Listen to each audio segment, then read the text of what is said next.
This is about someone who just gives me real bad vibes, even before they really gave me a proper reason, which they eventually did. I'm sorry if this is poorly formatted and difficult to read because of my poor wording. This whole saga isn't really settled in my mind. When I say bad vibes, I mean that his mannerisms and behaviors set me on edge. My gut feeling about him is that he's bad news. I'm autistic and have ADHD, and I people watch quite a bit because observing the behavior of normal people interests me and helps me fit in better. I don't like making strangers feel uncomfortable with my occasionally odd behavior because I've been doing this since I became aware that I needed to fit in. I've become, in my own opinion, quite good at it. I've also become quite good at recognizing when people are a little off, whether in a benign manner that sparks in my brain excitement in seeing someone else like me, or in a manner that sets off alarm bells. I first saw him while I was working a shift at my fast food job. He came in with another guy who seemed sorta nervous. This first guy was wearing a suit, pants, and a formal waistcoat. So my initial thought was, he's a white-collar worker at one of the nearby office buildings. But the way he moved and held himself made that seem unlikely. He wasn't laid back like most of the people who come from offices in the area. He couldn't stand still in a way that seemed nervous, like he was on the lookout for danger, like some kind of wild animal. But he was also strangely confident. I could tell that the second guy was not the one in charge here, because this first guy in the waistcoat made me feel uneasy, despite not being the one to make the order, and never actually acknowledging my existence. I remained aware of where he was at all times until he left. I remember hoping he wasn't going to become a regular. The second time I saw him was on the street, where I parked my car before my shift. He was not dressed anywhere near as formally, wearing a tie-dyed tank instead of a waistcoat and button-down. I didn't feel as on edge, as I was in a car and he still had never acknowledged my existence. He walked past my usual parking spot by the time I got to it, and I waited until he was gone to get out of the vehicle. The third time was at a Halloween event at a local board game tabletop RPG shop. I had discovered this place while searching for somewhere I could get into D&D and was pleasantly surprised to find that it was frequented by other neurodivergent adults in the area, which made it one of my favorite places to be. On this particular evening, while several of us were playing a game on a Switch someone brought, he walked in that same tie-dye tank and was greeted by one of the store's employees with warm familiarity. It was jarring for me to see this person whose mere presence stressed me out so much, in a place that I considered to be far more stress-free than the rest of town, but knew that this was not my place. It was a shared space that he had every right to be in, and concluded that this employee, who I had read and still read as being very decent and not taking any bull from anyone, liked so much, must be an alright person and safe to be around. No one else in the store seemed to be uneasy, so I concluded that it was all in my head, even though I still felt weird about him. He started settling into the space and engaging in conversation with others.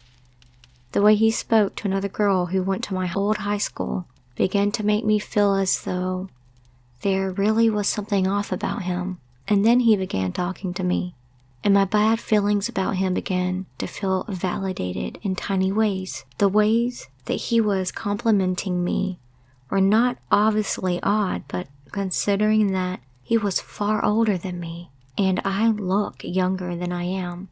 I'm 19. People often think I'm a few years younger because of my baby face. It just rubbed me the wrong way. Then he began testing boundaries. I mentioned casually that I had just gotten my red Ps in Australia, and that means you have a provisional license and can only do a 90 kilometers at most and cannot have any alcohol in your system while driving. And the photo on my new provisional license was better than the photo on my old learner's license. how it reminded me of how school photos always look awful and they must do something to them on purpose. He then asked to see my license. It was an odd request, but I couldn't think of a polite reason to refuse. So I took it out and I showed it to him, holding it up myself. He took it out of my hands. I felt like protesting, but again, couldn't find a way or reason to be without expressing my distrust. He eventually gave it back. By this point, I was ready to leave. I live half an hour from the store and didn't want to be tired while I was behind the wheel. I also didn't want to be around this guy anymore. I said I was leaving and a general goodbye.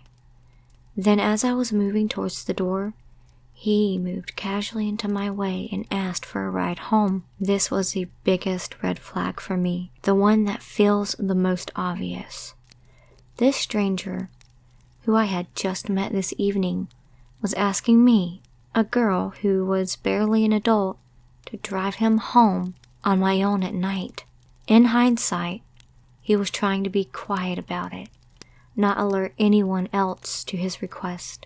He knew it wasn't appropriate, and that this would actually raise alarms for the rest of the group, who was a few meters away. I was torn. This request went against all of my safety warnings my parents had given me, but I really didn't want to be rude. I began looking for reasons to refuse and wouldn't involve me stating that his intentions could be bad. I asked which direction he was going in, and it was the opposite of where I was driving. I pointed this out, but he insisted that he was worried he would encounter people who would pick a fight with him and get him in trouble with the law again.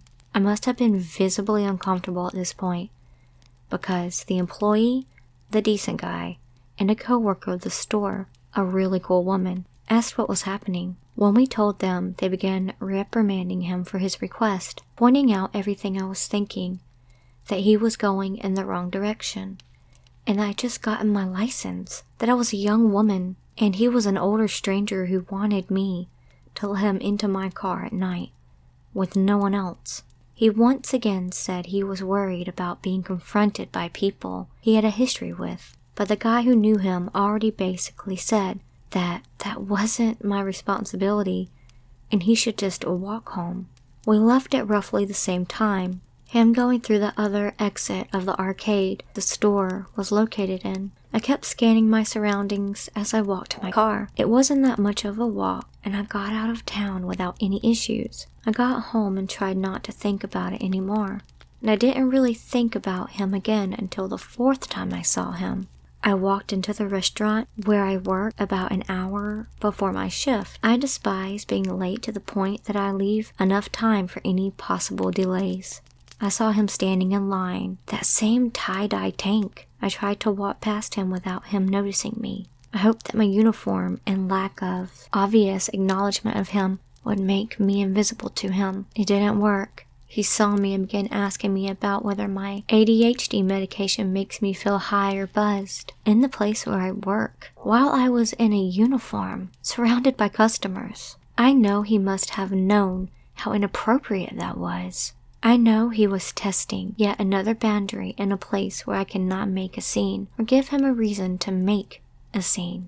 I wanted to get food before my shift because it was going to be over 6 hours of standing, walking around, and having to focus very hard on sound. I have auditory processing issues, but I waited at least half an hour to go back out. Didn't want to have to speak to him again. By this point, I knew for sure that he isn't a safe person to be around. He's manipulative, pushing boundaries either for fun or because he wants something from me. I know he lives in the area. I know he knows where I work. I know he's got a connection to a place that I used to enjoy a lot.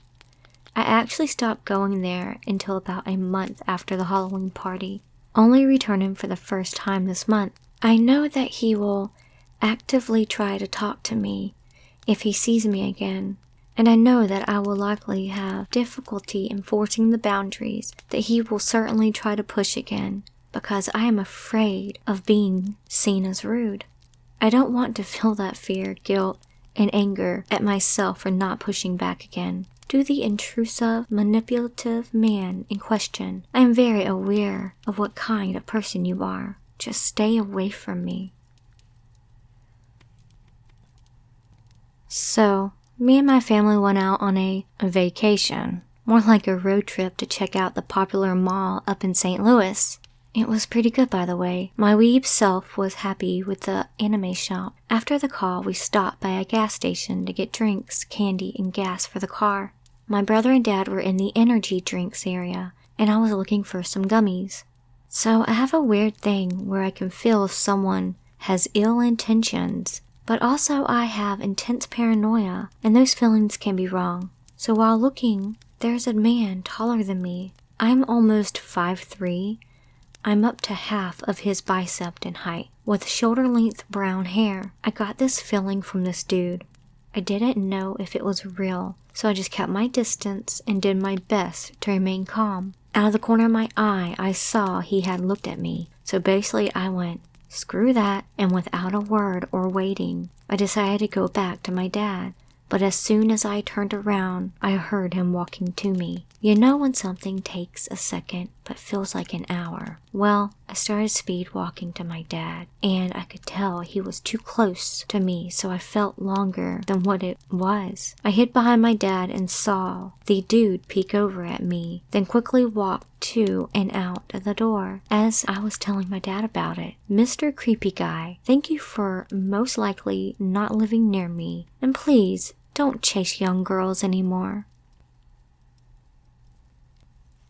When I was around 10, a girl named Karen, who was the same age as me, asked if I could go with her and her family to Walmart not too far away. I said she would have to ask my dad, which her mom came out and told me to call my dad over so she could ask him. When I did, my dad was informed I would be gone for an hour and return back home. This isn't what happened. I left with these people, and while I was away, I realized nothing what I went through was normal. I was taken to a farm. Other kids my age were there, as I was instructed to bathe in a bucket, along with my friend Karen. Her mother left us there for a while as we wandered around to meet more of the children. They took us to an ice cream shop where I asked when I was going to go home. Karen's mother looked at me and told me, never. Around 3 days later, her mother returned me to my grandmother's house after my family finally threatened to call the police. Don't understand who and where those other children came from on the farm. I never understood why my family took so long to get me back. I didn't understand none of it. I still don't understand. Edit. I would like to thank everyone for their kind words and giving me advice as well. I'm starting to get a bit scared about how much attention my story got. I never told a soul about what happened to me those days, and now that I did, it feels a bit healing. It feels like I'm not alone. Thank you, everyone. So this is a bit of context. I'm in middle school. I work on the yearbook team, blah blah blah. All you need to know is that I was hanging up a poster. By the way, this happened like 2 minutes ago as I'm typing this. So I was heading into our 6th grade hallway, and I was walking there. And as I was walking there, a girl asked me to go around and open the door. We only have one door open because of COVID. Don't ask me how it helps. And I couldn't see her that well. But I assumed she was a parent or something. Parents aren't allowed on campus, so still confusing, but I don't know. I was far away, but I didn't actually know if it was a student, but a student would know those doors were locked, so it was weird. I said sure, because I have no brain, and started walking to the entrance, which is where I was hanging up my poster, and walked all the way down to the exit, and she wasn't there, so I just walked all the way back and put my picture up. And yeah, that's the story. Wasn't that scary, but whatever. It was just really weird. This creepy lady asked me to open the door to a hallway on campus. I don't know why. Now to start my story off, I'm a 17-year-old female, and I look really young for my age. Me and my family are in the process of moving. So this morning, a guy was at the trash cans going through some things that we'd thrown away, and he seen me coming with more things and started asking me questions about the stuff. And I said he was free to take anything. He had a little Pomeranian. So, me being a nice person, I complimented the dog, and he was like, her name is Precious, and she's 17. So I was like, oh, and awkwardly laughed it off. After that, he kind of lingered around the garbage cans until we walked away. Now on my second trash round, comes running down the mini street saying, I've got to get your number before you go. And I asked his age because he seemed way older, and he said he was 56. I stated that I was underaged and walked away. Now you might think I'm jumping to conclusions on this pedophile part, but the thing that creeped me out was I had on a furry coat with big pockets and a stuffed animal sticking out of one of the pockets. And it was very obvious it was there. So not only do I look young for my age, I also was carrying around a stuffed animal.